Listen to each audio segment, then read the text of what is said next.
Hello everyone, this is Saloni Pandey and I welcome you all to your favorite channel Magnet Brains जहां पर आपको मिलती है 100% free and quality education without any paid subscription. So students, आज के हमारे lecture में हम डिस्कस करेंगे about social cognition from your chapter number 6 class 12 psychology, that is attitude and social cognition. So हमारे इस चैप्टर नंबर 6 से जो नेक्स्ट टॉपिक है वो है सोशल कॉग्निशन। अब तक हमने एटीट्यूड को डिस्कस किया, प्रेजुडाइज, डिस्क्रिमिनेशन, इन चीज़ों पर हमने बात करी एंड एज वी नो कि इस चैप्टर में हम एक्चुअल में सोशल साइकोलॉजी पढ़ रहे हैं, ठीक है। तो सोसाइटी का आना तो इंपॉर्टेंट है। सो यहाँ पर हम बात करेंगे सोशल कॉग्निशन की और हम देखेंगे कि सोशल कॉग्निशंस वगैरह ये सब क्या होते हैं। देखो, Cognition refers to all those mental processes that deal with obtaining and processing the information that we all know. Cognition का मतलब क्या होता है? अगर बिल्कुल सिंपल टर्म्स में बोले, so cognition is the process of knowing. ये हम पढ़ रहे हैं क्लास 11th से, है ना, और कॉग्निशन ने हमारा पीछा कहीं नहीं छोड़ा है, कॉग्निशन सब जगह आया है। तो अगर सोसाइटी को अभी साइड में रख के सिर्फ कॉग्निशन की बात करूं तो कॉग्निशन का मतलब होता है एक ऐसा प्रोसेस जिसमें आप चीजों को जान रहे होते हो। आप किसी इंफॉर्मेशन को या तो ऑब्टेन कर रहे हो या उस इंफॉर्मेशन को प्रोसेस कर रहे हो, उसे समझने की कोशिश कर रहे हो, प्रॉब्लम सॉल्विंग करना, डिसीजन मेकिंग करना, थिंकिंग करना, लर्निंग करना, ये सब कॉग्निशन का पार्ट होता है। Extending this idea to the social world, the term social cognition। आपको समझ में आया मैंने क्या चीज बोली? देखो, सोशल कॉग्निशन जो है वो दो वर्ड से मिलके बना है, एक है सोशल और एक है कॉग्निशन। एक है social, social means what? Society, right, plus cognition. And if I right कि कॉग्निशन मीन्स नोइंग, सो मैं कुछ गलत लिख रही हूँ क्या? बिल्कुल नहीं लिख रही हूँ, मैं गलत लिख ही नहीं सकती हूँ, ठीक है। तो देखो, social means society, cognition means the process of knowing. और ये जो प्रोसेस ऑफ नोइंग है, इसमें आप क्या करते हो? आप इंफॉर्मेशन को या तो ऑब्टेन कर रहे हो या उसको प्रोसेस कर रहे हो। तो जैसे आपके माइंड में जो भी सारी चीजें हो रही होती हैं, जब आप किसी चीज के बारे में जान रहे होते हो, उसको समझ रहे होते हो, उसको परसीव कर रहे होते हो, उसमें थिंकिंग कर रहे होते हो, उसमें कोई डिसीजन ले रहे होते हो, किसी प्रॉब्लम को सॉल्व कर रहे होते हो, इस पूरे प्रोसेस को क्या बोलते हैं? यस, कॉग्निशन, ठीक है। तो ये होता है कॉग्निशन। और सोसाइटी तो हमको पता ही है, सोशल मीन सोसाइटी। इस सेम आइडिया को जब आप इस सोशल वर्ल्ड में एक्सटेंड कर देते हो, उसे जानने के लिए, उसे समझने के लिए यूज करते हो, तो उसे सोशल कॉग्निशन बोल देते हैं। ये तो बहुत सिंपल सी बात है, इसमें तो कुछ ऐसी रॉकेट साइंस है ही नहीं, सिंपल सी बात है ना। कॉग्निशन हमको पता है क्या है और सोसाइटी में हमको पता है। तो जब हम कॉग्निशन को सोसाइटी में यूज करते हैं, यानी सोसाइटी के बारे में जान रहे होते हैं, समझ रहे होते हैं, परसीव कर रहे होते हैं, अंडरस्टैंड कर रहे होते हैं, थिंकिंग कर रहे होते हैं, उसे बोलते हैं सोशल कॉग्निशन। कंसेप्ट क्लियर है? अब सोशल कॉग्निशन में डाउट तो नहीं होगा, कोई पूछेगा सोशल कॉग्निशन क्या होता है तो उसको बता पाओगे, है ना। That means obtaining and processing information about the society. तो ये तो हमने हमारी एक छोटी सी डेफिनेशन बना ली, तो इसको लिख लो, जल्दी से लिख लो, फटाफट से लिखो।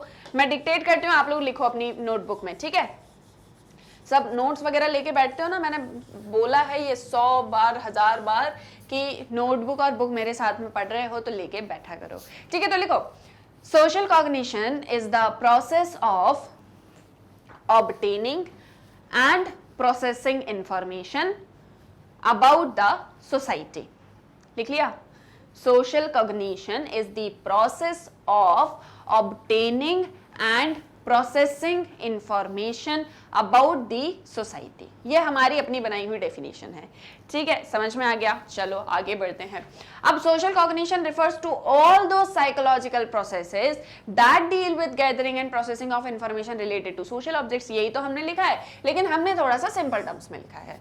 तो सोशल कॉग्निशन के अंदर वो सारे साइकोलॉजिकल प्रोसेसेस आ जाते हैं जो कहीं ना कहीं सोशल ऑब्जेक्ट से रिलेटेड इंफॉर्मेशन को गैदर कर रहे होते हैं या उसको प्रोसेस कर रहे होते हैं। Now these include all the processes that helps in understanding, explaining and interpreting the social behaviour. तो अगर आपको सोसाइटी के बारे में समझ में आ जाएगा कि सोसाइटी कैसी है, उसमें क्या सारी चीजें होती हैं, आप उसको समझ लोगे, तो कहीं ना कहीं आप सोशल बिहेवियर को समझ सकते हो, है ना। तो ये आपको अंडरस्टैंड, समझने में, एक्सप्लेन करने में और इंटरप्रेट करने में सोशल बिहेवियर को हेल्प करेगा। तो इसको भी नोट डाउन कर लो कि social cognition is the process that help in understanding, explaining and interpreting social behaviour.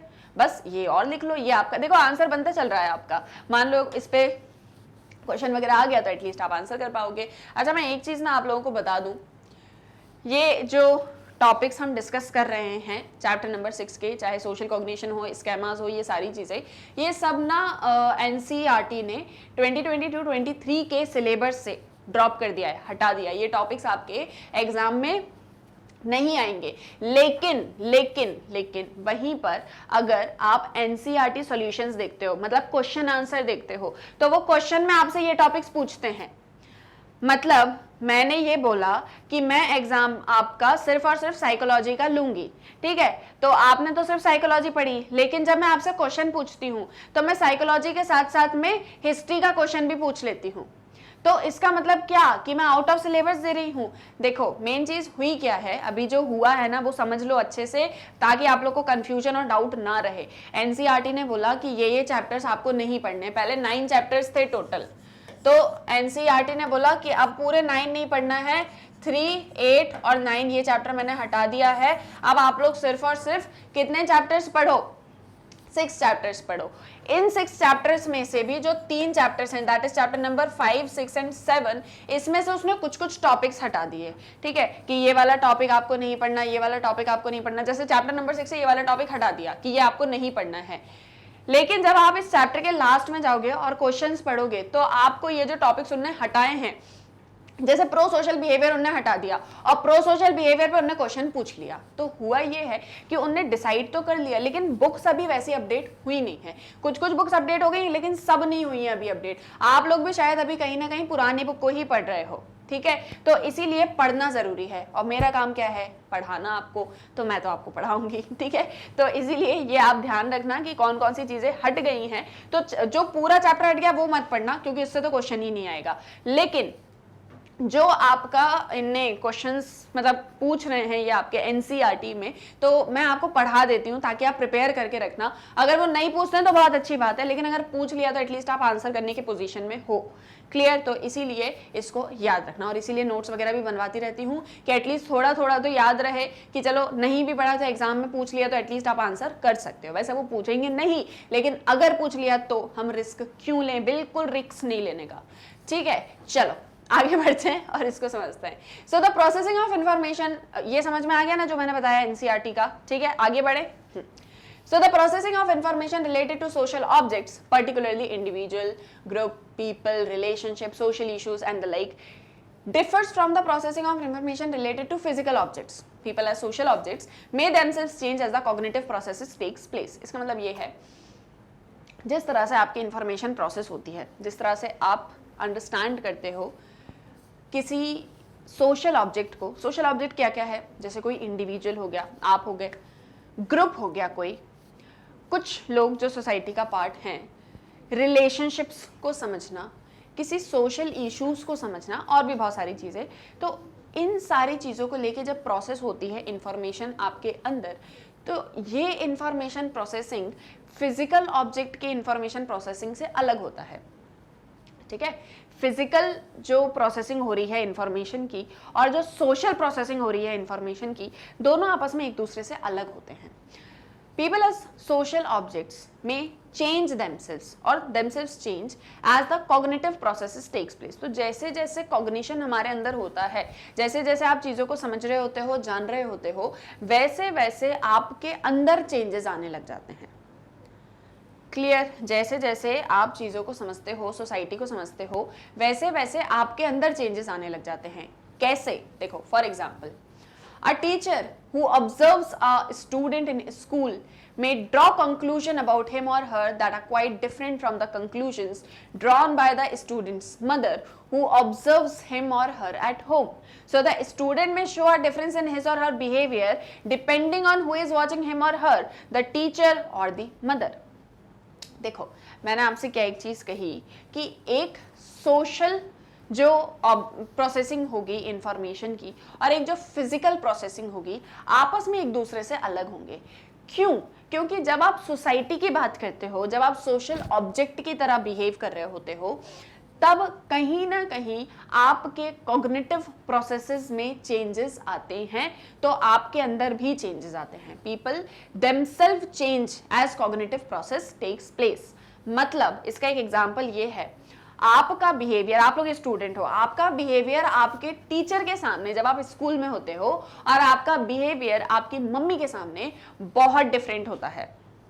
Teacher के सामने तो आप लोग होशियार बच्चे बनके शांत बैठे रहते हो, बिल्कुल उनकी सारी बातों को मानते हो, सुनते हो, थोड़ी बहुत मस्ती करते होगे, टीचर नहीं रहती होगी या देखती नहीं होगी तब, लेकिन अदरवाइज आप लोग सब मस्ती करते होगे, ठीक है। और फिर उसके अलावा आप लोग बिल्कुल ऐसे शांति से बैठ के एक अच्छी स्टूडेंट बनना है, किसी को कुछ बुरा नहीं बोलना है, सारे एटिकेट्स आप लोग फॉलो करते हो।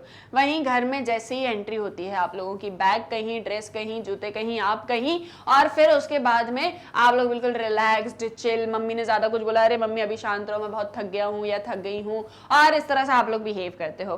फिर बाद में थोड़ा रिलैक्स हो जाते हो, फिर मम्मी के साथ में थोड़ा हेल्प वगैरह भी करवा लेते होगे, शायद कुछ तो भी करते होगे, अपना काम करते होगे, जो भी कुछ है, ठीक है।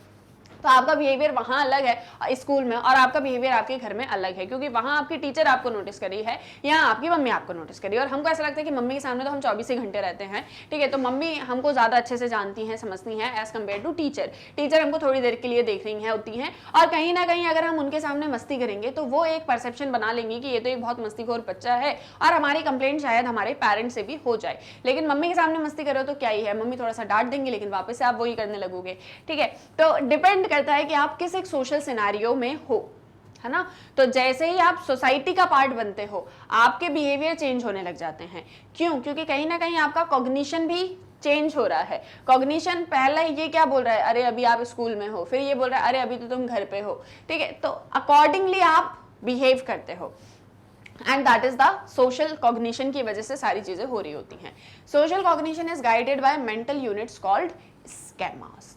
अब स्केमास की बात हम करेंगे नेक्स्ट लेक्चर में, लेकिन ये जो सोशल कॉग्निशन है ना, ये कुछ मेंटल यूनिट्स के थ्रू गाइड होता है, जिसे बोलते हैं स्केमास।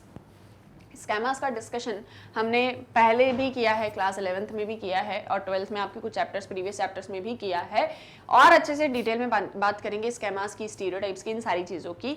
अभी आपको बस जो छोटी सी चीज़ जाननी है वो कितनी सी है कि सोशल कॉग्निशन क्या होता है। तो सोशल कॉग्निशन क्या है?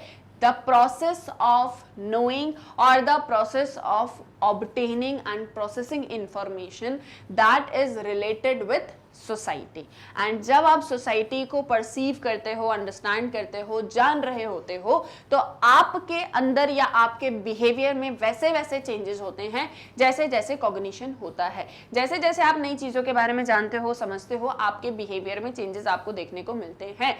प्रो सोशल बिहेवियर क्या होता है, ये सब कुछ क्या होता है, इसकी बातें हम आगे करेंगे। अभी सिर्फ और सिर्फ सोशल कॉग्निशन को जानो, और इतना ही जानो, इसके बाद में हम आगे मिलेंगे और नेक्स्ट लेक्चर में इसको डिटेल में डिस्कस करेंगे। आई होप सो जो मैंने बताया वो आपको भी क्लियर है।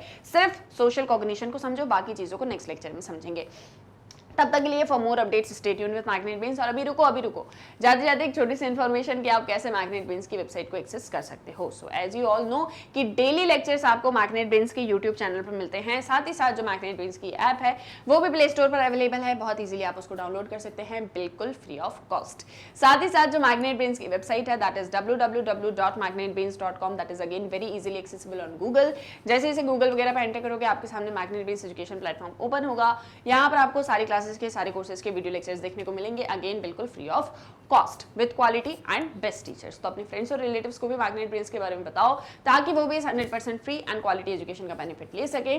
साथ ही साथ आप मैग्नेट ब्रेन्स को इंस्टाग्राम, फेसबुक, ट्विटर, टेलीग्राम सभी पर एक्सेस कर सकते हो। और इतना ही नहीं, मैग्नेट ब्रेन्स के notes, books and e books का लिंक आपको इस वीडियो के डिस्क्रिप्शन में मिल जाएगा। तो इसी के साथ में अब हम मिलेंगे हमारे नेक्स्ट वीडियो लेक्चर में। तब तक के लिए आप लोग अपना ध्यान रखो, अच्छे से अपनी पढ़ाई करो, and for more updates stay tuned with magnet brains. Thank you very much.